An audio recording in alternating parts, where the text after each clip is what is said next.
Jeste bre. Evo nas opet na kanalu Flappy Kids.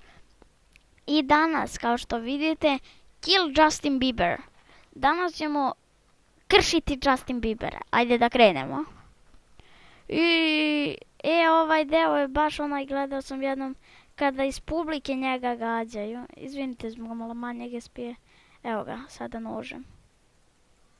Mada kada mi su mi manje SPS-i dok snimam, onda mi je i lakše zato što vidim da leti nož.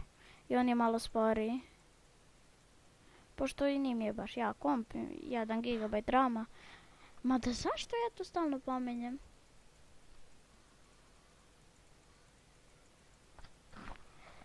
Izvinite me ako pričutim, skoncentrišem se na igru. Shurikeni. Ne weapon, shurikeni.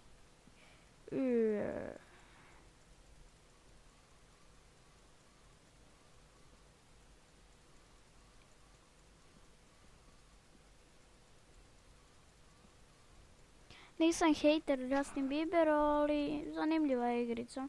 Ostavit ću vam link od nje u deskripciji. Pištolj, electric weapons.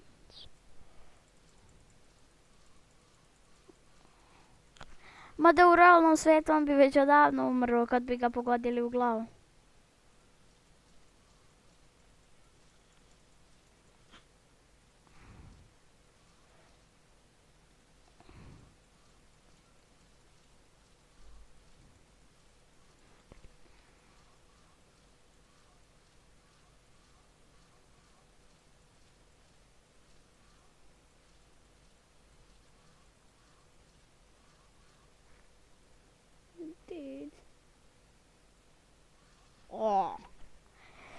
I sa ovom igricom smo završili, trebalo nam je samo 2 minuta i nešto.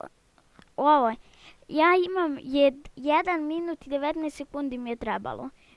Ostavit ću vam link od ove igre u deskripciji, pa u opisu šaljite i vi vaše, pa ćemo da vidimo ko će pobediti.